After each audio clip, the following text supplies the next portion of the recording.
Agora vamos virar a chavinha e falar um pouquinho sobre o Inter e o Banco do Brasil.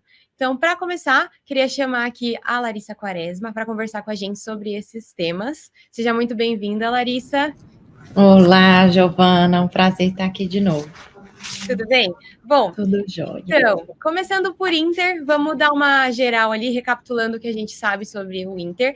O Inter ele teve um lucro de 160 milhões de reais no trimestre, e no acumulado do ano, esse lucro foi de 353 milhões, 52, perdão, milhões de reais.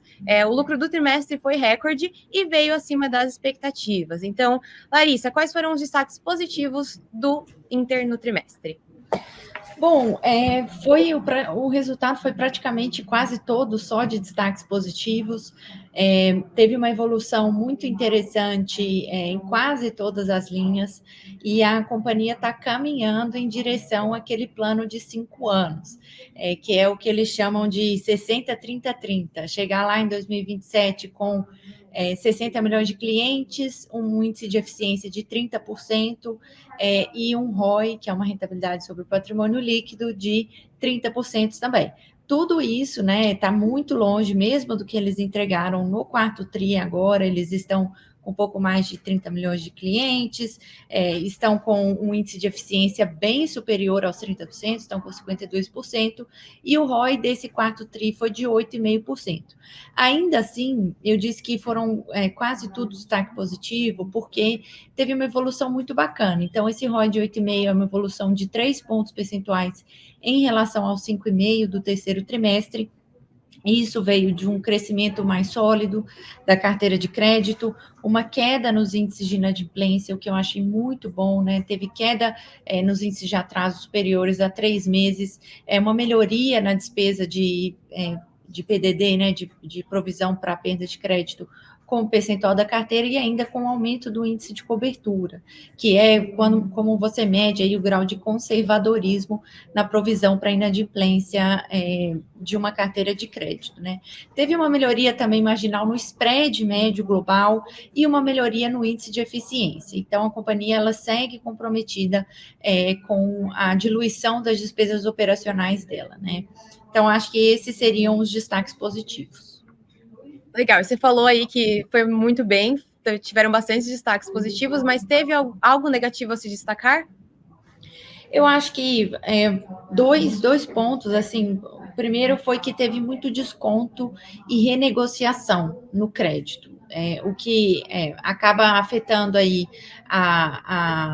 o índice de atraso de 90 dias, então você vê essa melhora, mas parte disso pode ter sido influenciado pelas renegociações que melhoram esse índice, né? Mas, por outro lado, vem na despesa de PDD, que mesmo assim veio super controlada. Então, foi um ponto negativo, mas não preocupa tanto, e eu acho que é bem compatível com o que a gente tem visto em outros bancos, né? Então, acho que é até normal, assim, para essa fase do ciclo de crédito que a gente está. E o outro ponto é assim, o ROI, apesar de ter tido uma melhora substancial, ele ainda está muito baixo, né? É claro que está essa evolução, ela está dentro do esperado, de acordo com o plano de 5 anos, mas ainda é um ROI muito baixo, sabe? Então por isso eu vejo que não justifica ainda o múltiplo atual, que é de mais de 2 vezes o lucro da companhia, 2 vezes o valor patrimonial do Inter por ação. Então, eu colocaria esses 2 pontos aí. Legal, a gente viu então um crescimento legal aí. Em entrevista ao Money Times, inclusive, o pessoal do Inter chegou a destacar que o foco do ano vai ser crescimento com rentabilidade. E o que a gente pode esperar do Inter para esse ano, para 2024, dos próximos resultados aí? A gente espera que o Inter continue evoluindo em todos esses pontos que foram positivos. Então, assim, resultando no final em um retorno sobre patrimônio líquido em evolução, né, constante. Eu acho que é bem razoável esperar isso, ainda mais que eles têm um plano, pela primeira vez aí, desde que se tornou uma companhia listada, eles têm um plano muito claro de onde eles querem chegar em termos de resultados financeiros, né? Então, eu esperaria uma evolução, tudo mais constante, mas ainda pouco pagamento ou nenhum de dividendos. Eu acho que apesar do banco estar com um índice de Basileia muito confortável, acima de 20%, o mínimo ali para se operar é 13,5%, então, assim, em termos de capital, de balanço, tem muita gordura sobrando, eu acho que seria razoável esperar alguma evolução maior em direção a esse ROI acima do custo de capital antes de começar a distribuir dividendos. Legal. E qual é a recomendação da Empíricos para a Inter?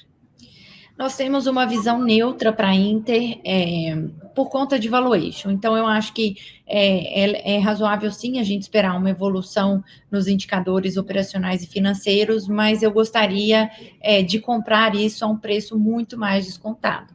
Então, eu esperaria alguma queda, alguma correção maior antes da gente começar a olhar como uma recomendação de compra.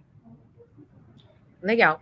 Agora vamos focar um pouquinho em Banco do Brasil. Então, geral, o panorama do Inter foi isso. E agora vamos olhar para a parte de Banco do Brasil.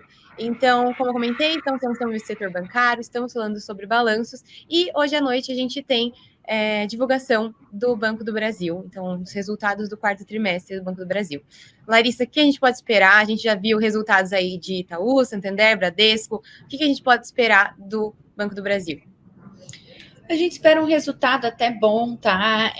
Com um crescimento bem decente da carteira de crédito, puxada mais uma vez pelo agro, tá certo?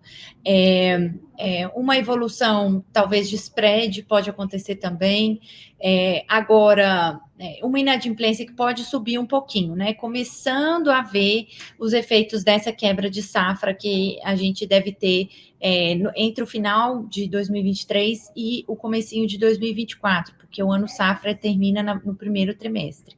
Então, pode ser que esse bom número do quarto TRI de Banco do Brasil seja meio uma foto do passado, sabe? A gente pode ver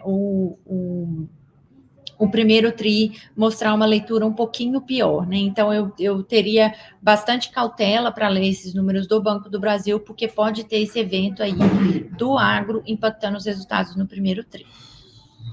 Legal. E comparando com os outros bancos que já divulgaram, tem alguma perspectiva de se pode ser melhor, se pode ser pior? A gente viu o Bradesco assustando bastante o mercado. Quais são as projeções para isso?